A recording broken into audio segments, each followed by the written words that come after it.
students, welcome back students with my latest video, and today we are going to start about the topic how blood groups are inherited. means blood group कैसे inheritance होते हैं offsprings में. ठीक है, means blood groups जो बच्चों का जो ब्लड ग्रुप्स होता है वो कैसे डिसाइड होता है. Okay, a person has one of the 4 blood groups A, B, AB and O. Okay, हमारे जो ब्लड ग्रुप्स होते हैं वो मेनली 4 ब्लड ग्रुप्स होते हैं A, B, AB and O. In 4 blood groups में से किसी भी एक पर्सन्स का इनमें से एक ब्लड ग्रुप डिसाइड होता है.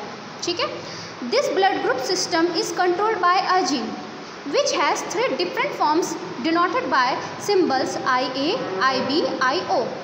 ये जो ब्लड ग्रुप सिस्टम है वो एक जीन के थ्रू कंट्रोल होता है which has 3 different forms denoted, जिनकी 3 different forms होती हैं denoted by symbols IA, जिनको IA, IB एंड IO से डिनोट किया जाता है.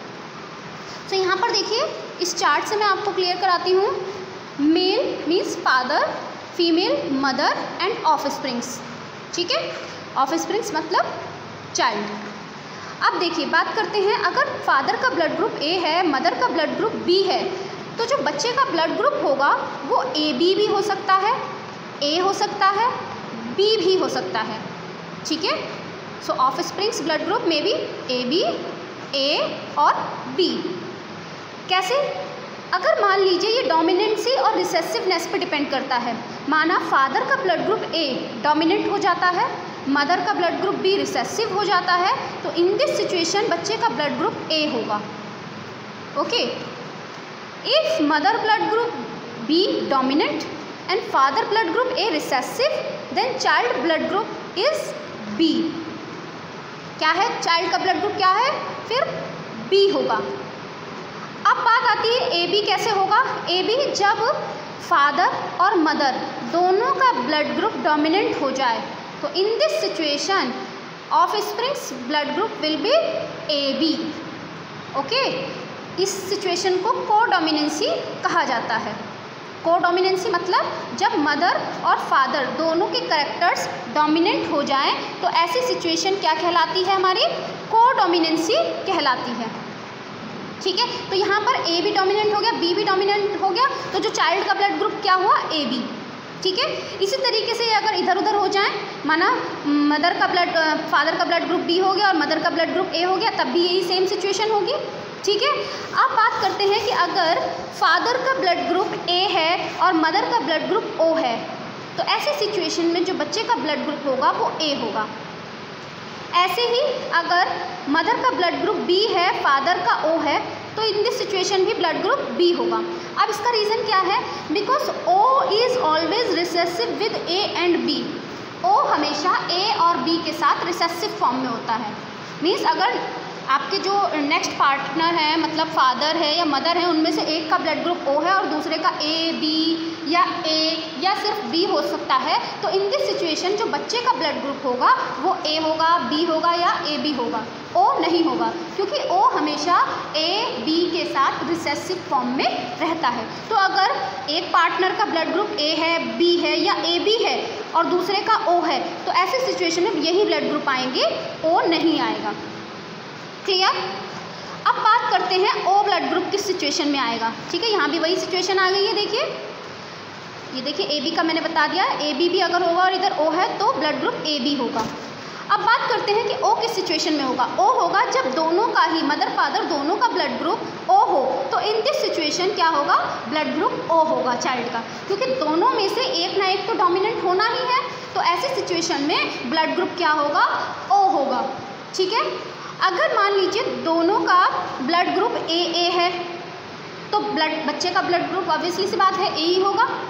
अगर दोनों का B है, मदर फादर, तो बच्चे का ब्लड ग्रुप B होगा. ठीक है, तो ऐसी सिचुएशन में ये हमारा जो ब्लड ग्रुप जो डिसाइड होते हैं वो इस तरीके से डिसाइड होते हैं. अब देखिए यहाँ पर O सिर्फ एक सिचुएशन में है जब दोनों का ब्लड ग्रुप O हो.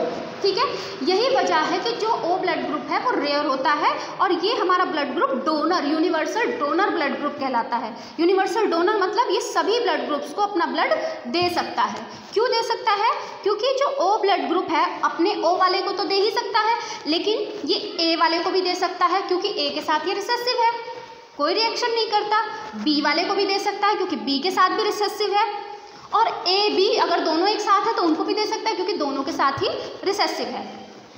मीन्स अगर ये इनके साथ ब्लड, ओ का ब्लड दे दिया जाता है तो ये ए के साथ, बी के साथ कोई रिएक्शन परफॉर्म नहीं करता, जिसकी वजह से ओ ब्लड ग्रुप किसी को भी दे सकते हैं।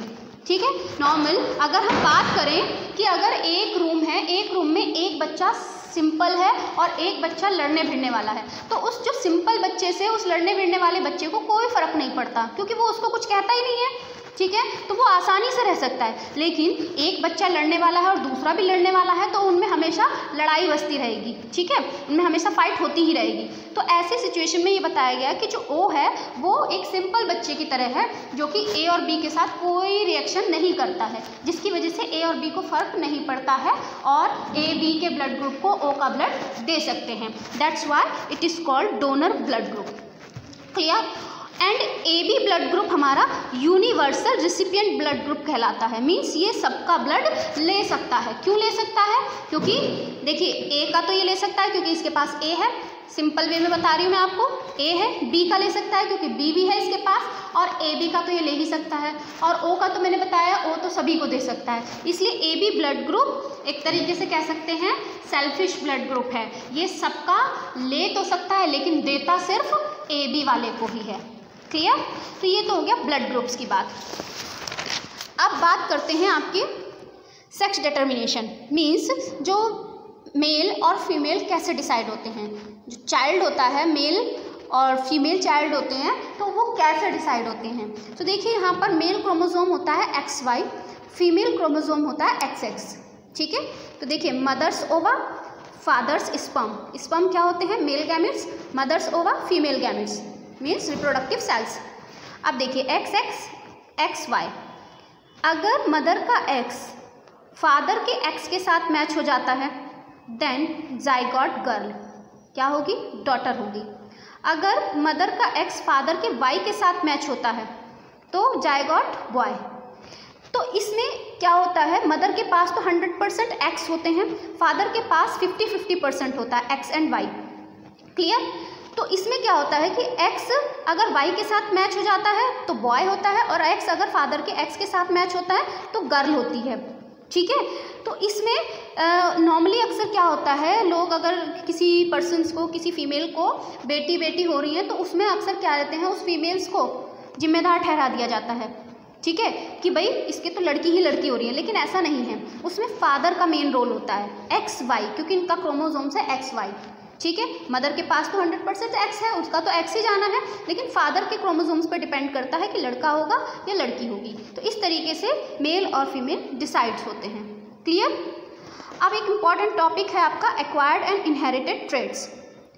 एक्वायर्ड ट्रेड्स, इसको सिंपल बताती हूँ मैं आपको कि acquired traits are those traits. Acquired traits, traits मतलब characters. Acquired traits of an organism which is not inherited but develops in response to the environment is called acquired traits। मतलब ऐसे characters जो हमें हमारे एनवायरनमेंट से मिलते हैं, ठीक है, और वो हमारी नेक्स्ट जनरेशन में ट्रांसफ़र नहीं होते, क्या कहलाते हैं? Acquired traits. जैसे फॉर एग्जांपल वेट लॉस, ठीक है, फीलिंग टू मच हंग्री, ये हमारा कोई जेनेटिक करेक्टर नहीं है, ये हमें एनवायरनमेंट से मिलता है करेक्टर। हम ज़्यादा काम कर लेते हैं, फिजिकल वर्क ज़्यादा करते हैं तो हमें ज़्यादा भूख लगती है। ठीक है, समटाइम्स हमें भूख कम लगती है। कभी कभी क्या होता है, वेट गेन हो जाता है और कभी कभी वेट लॉस हो जाता है। ये क्या होता है? ये कोई जेनेटिक करेक्टर नहीं है, ये हमारे एनवायरनमेंट से हमें करेक्टर्स मिले हैं, और ये ऐसा नहीं है कि हमारे नेक्स्ट जनरेशन में ट्रांसफ़र हो जाएंगे। तो ऐसे करेक्टर्स जो हमारे एनवायरनमेंट को रेस्पॉन्ड करते हैं, एनवायरनमेंट से मिलते हैं, तो वो क्या कहलाते हैं? हमारे एक्वायर्ड करेक्टर्स कहलाते हैं। अब बात करते हैं इनहेरिटेड करेक्टर्स। ये तो आपको पता ही होंगे, नाम से पता चल रहा है। A traits of an organism which is caused by change in its genes और DNA is called inherited traits। ऐसे करेक्टर्स जो आपको आपकी पेरेंटल जनरेशन से मिले हैं, मतलब एक तरीके से जेनेटिक्स हैं, सिंपल अगर कहें, वो जीन्स में चेंजेस होने की वजह से जो करेक्टर्स आते हैं, जो आपका डीएनए है उसमें जो चेंजेस होने की वजह से जो करेक्टर्स आते हैं और जो आपको आपके पेरेंट्स से मिले हैं और वो नेक्स्ट जनरेशन में फिर ट्रांसफ़र भी हो जाते हैं, ऐसे करेक्टर्स इनहेरिटेड करेक्टर्स कहलाते हैं। जैसे colour of the skin, features आपका बिहेवियर, ये सब आपको आपके पेरेंट्स से मिला है और आपसे आपकी नेक्स्ट जनरेशन में ट्रांसफ़र हो सकता है। तो ऐसे करेक्टर्स इनहेरिटेड करेक्टर्स कहलाते हैं। क्लियर? सो आज आपका ये टॉपिक, ये चैप्टर कंप्लीट होता है heredity. Okay students, thank you students, bye bye.